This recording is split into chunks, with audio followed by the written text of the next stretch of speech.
আসসালামু আলাইকুম রহমতুল্লাহ।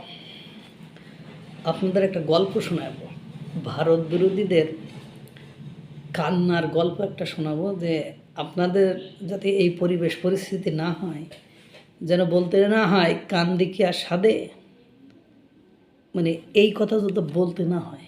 আজ যে কান্নাকাটি পাকিস্তানের সাধারণ জনগণের মধ্যে শুরু হয়েছে, ঠিক সেম কান্নাকাটি বাংলাদেশের মানুষের সাধারণ জনগণের যাতে করতে না হয়, সেজন্য ভারত বিরোধী বাংলাদেশিদের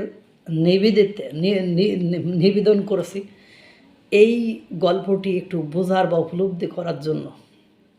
দেখেন, আজ পাকিস্তান দেউলিয়াত্বের দিকে চলে যাচ্ছে। পাকিস্তানের সাধারণ কৃষক শ্রমিকদের মধ্যে আহাজারি শুরু হয়েছে সিন্ধু জলচুক্তি স্থগিত করার কারণে। এখন আপনি ভারত সিন্ধু জলচুক্তি স্থগিত করেছে, আপনি কি করবেন? তারা বলছে যে আমাদের এই জল তো ভারত থেকে পাকিস্তানে ঢোকে, পাকিস্তান থেকে তো আর ভারতে ঢোকে না, যে বাদ দিতে পারবেন না। তারা বলছে যে আমার দেশের জনগণের ডিমান্ড অর্থাৎ চাহিদা পূরণ করার জন্য আমার এটা দরকার, এবং তারা ইতিমধ্যে এটা বন্ধ করে দিয়ে প্রমাণ করে দিয়েছেন যে ভারত যদি সিন্ধু জলচুক্তি বন্ধ করে দেয়, তাহলে তারা আগে যে প্রজেক্টে ৩৫৪০.১০ মেগাওয়াট বিদ্যুৎ উৎপন্ন করতে পারত, সেটা এখন ৫,১৬৪.১৫ মেগাওয়াট বিদ্যুৎ উৎপন্ন করতে পারছে।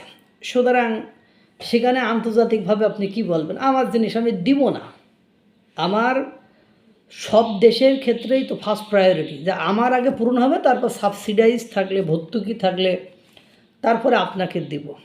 এখন দেখেন, আপনারা অনেকে ডক্টর খলিলুর রহমান, পররাষ্ট্রমন্ত্রী বর্তমান সময়ের ডক্টর খলিলুর রহমানকে নিয়ে কথা অনেকগুলো বলছেন। আমিও বলছি যে কেন তুমি বাবা ভারতের কাছে ছুটতেছ, কেন তুমি দুদিন যে সফরে ভারতে যাচ্ছ, আবার ভারতের বিদেশমন্ত্রী পররাষ্ট্রমন্ত্রী এস জয়শঙ্করের সাথে একই বিমানে কেন মরিশাসে ৮-৯ ঘন্টা একত্রে জার্নি করবে? কেন চাচ্ছ যে ভারত আমার তেল দিক, ভারত আমার জল দিক, ভারতের সাথে স্থগিত হওয়া সকল কিছু আবার চালু হয়ে যাক? এর পেছনে কারণ আছে যেটা ভারত বিরোধীরা জানতে পারে না। এই জন্য পাকিস্তানের গল্পটা আগে করে নিয়েছি। আপনারা জানেন ২০২৬ সালে বাংলাদেশের সাথে ভারতের যে গঙ্গা পানি চুক্তি আছে সেটা শেষ হয়ে গিয়েছে। এখন কোনো কারণে সিন্ধুর মতো যদি বাংলাদেশের গঙ্গা পানি চুক্তি ভারত স্থগিত করে, তাহলে পাকিস্তানের সাধারণ জনগণ যেমন জলহীনতায়, পানি শূন্যতায় তাদের কৃষি কাজ করতে পারছে না, ঠিক বাংলাদেশের একই অবস্থা হবে। পাকিস্তানের সাধারণ জনগণ যেমন গতবার বৃষ্টির সময় বন্যার পানিতে তলিয়ে হাজার হাজার লক্ষ লক্ষ মানুষ গৃহহীন হয়ে গিয়েছিল, লক্ষ লক্ষ মানুষ হাজার হাজার মানুষ মারা গেলেও সেটা মিডিয়াতে আসেনি, ঠিক ওই রকম সিচুয়েশনের অবতারণা হবে বাংলাদেশের যদি গঙ্গা চুক্তি বন্ধ করে, স্থগিত করে। এখন আপনি যদি মনে করেন কেন স্থগিত করবে, তারা, আমি যে কারণগুলো দেখেছি, তারা সিন্ধু চুক্তি স্থগিত করার পরে কি পরিমাণ বিদ্যুৎ তাদের দেশে উৎপাদন হচ্ছে, বিদ্যুতের 46% উৎপাদন কিভাবে বেড়ে গিয়েছে, ঠিক তেমনি যদি ভারত বলে আমার দেশের জনগণের ডিমান্ড বেড়ে গিয়েছে, চাহিদা বেড়ে গিয়েছে, আমাদের দেশে প্রয়োজন হয়ে গিয়েছে, সুতরাং এখন আমরা আর এই বিদ্যুৎ দিতে পারবো না। যেমন জম্মু কাশ্মীর অঞ্চলে তারা বিভিন্ন ধরনের পাওয়ার প্রজেক্ট চালু করেছে, যার কারণে বিদ্যুৎ দিতে পারবে, জলও দিতে পারবে না, পানি দিতে পারবে না। আপনি কী করবেন? আন্তর্জাতিক আদালতে গেলেন যে ভাই আমার তো নিজের চাহিদা, আমার নিজের পেট ভরছে না, আমি কেন আপনার সাথে দেবো? আপনার সাথে আমার রিলেশন ভালো থাকলে কথা ছিল একরকম।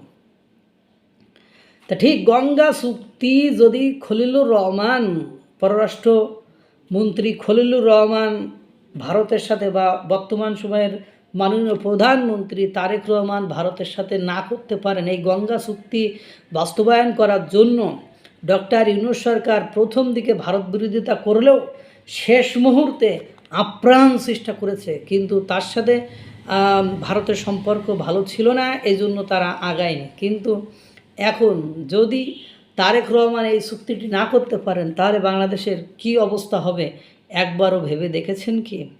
এই যে হাহাকার, এই যে কান্নার রোল পড়ে যাবে। গল্প যেটা বলবো বলছিলাম, এখন একটু শোনেন, যাতে আমাদের অবস্থা এরকম না হয়। একজন ছেলে একটা মেয়ের সাথে প্রেম করে বিয়ে করেছে, ছেলে মেয়ে দীর্ঘদিন প্রেম করে বিয়ে করেছে।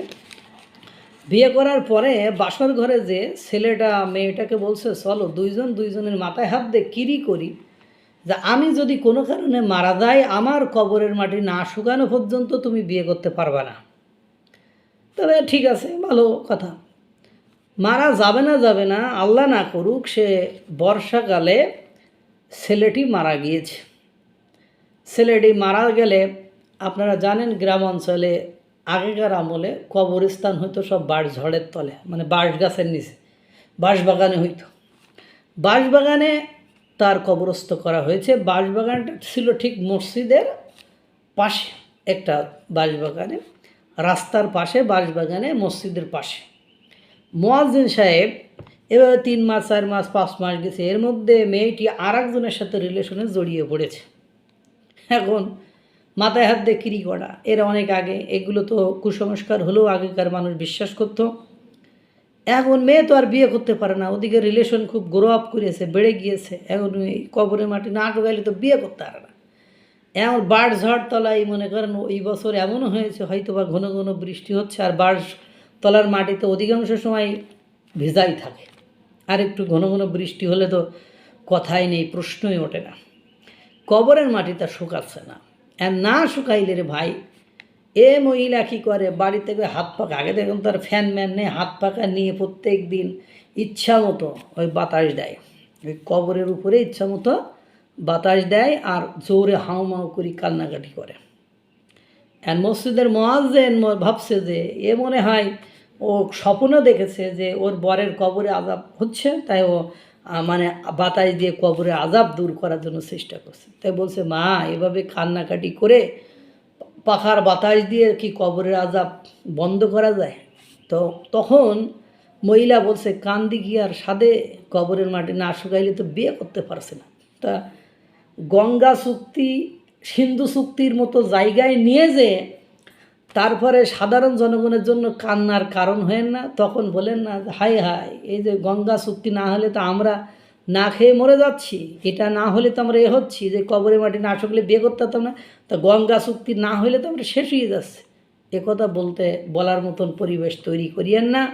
ভারত বিরোধীরা সচেতন হও, সব জায়গায় বিরোধিতা করতে নেই, সব জায়গায় রাজনীতি করতে নেই। আল্লাহ তাআলা সকলকে ভালো রাখুক, সুস্থ রাখুক। আসসালামু আলাইকুম ওয়া রাহমাতুল্লাহ।